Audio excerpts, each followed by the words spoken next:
Hello everyone and welcome to my channel. এখন আমি যে সিনেমাটা নিয়ে কথা বলবো সেটা হচ্ছে রামলীলা। 2013 সালের সঞ্জয় লীলা বনশালীর পরিচালনায় এই সিনেমাটা রোম্যান্টিক মিউজিক্যাল জনরার মধ্যে পড়ছে। মুখ্য চরিত্রে যারা যারা অভিনয় করেছেন সুপ্রিয়া পাঠক, রণবীর সিং, দীপিকা পাড়ুকোন, রিচা চাড্ডা, গুলশান দাবাইয়া, শরৎ কেলকার সহ আরও অনেকে এখানে অভিনয় করেছে। এই সিনেমাটা মূলত উইলিয়াম শেক্সপিয়ারের রোমিও জুলিয়েটের ওপর বেস করে এই সিনেমাটা বানানো হয়েছে। যদিও এখানে লোকেশন গুলো সমস্ত কিছুই ভারতবর্ষেরই নেওয়া হয়েছে, যেমন গুজরাটের ওপর বেস করে একটা গ্রামে রাজেরা আর রাজারি আর সানেরা বলে দুটো গ্রুপ আছে, তাদের মধ্যে যে একটা দ্বন্দ্ব, সেই দ্বন্দ্বটাকে এখানে তুলে ধরা হয়েছে। একটা গ্রুপের আছে, মানে একটা দলের মধ্যে আছে রণবীর সিং এর চরিত্রটা, মানে রামের চরিত্রটা, এবং আর একটা দলের মধ্যে আছে লীলার চরিত্র, মানে দীপিকা পাড়ুকোনের চরিত্র।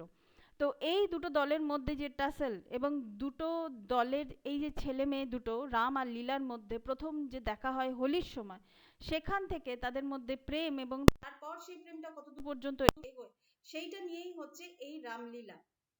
সঞ্জয় লীলা বনশালী সেট মানে একটা দুর্ধর্ষ ব্যাপার। হোলির সিকোয়েন্সটা যেভাবে শ্যুট করা হয়েছে, যেরকম ভাবে নাচ, আর সবচেয়ে বড় কথা হচ্ছে গুজরাটি ডান্স, যেভাবে দীপিকা পাড়ুকোন নিজে, দীপিকা পাড়ুকোন এবং রণবীর সিং দুজনেই নিজে যেভাবে আয়ত্তে এনেছেন, সেটা হচ্ছে দেখার মতো বিষয় ছিল এই সিনেমাটা।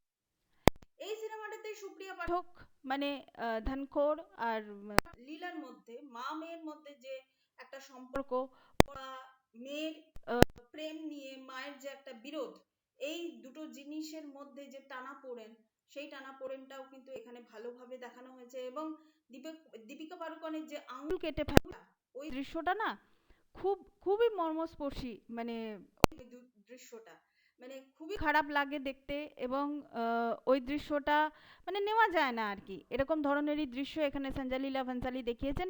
যদিও ওনার সিনেমাতে এই জিনিসগুলো মানে আমরা চট করে দেখি না, কিন্তু এই ক্ষেত্রে উনি দেখিয়েছেন।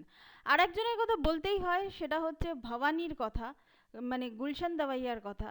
সে এখানে স্বল্প পরিসরে আছে, খুব যে বেশি তার স্ক্রিন টাইমিং আছে তা না, কিন্তু যতক্ষণ আছে সে দুর্দান্ত সে অভিনয় করেছে এই সিনেমাটাতে।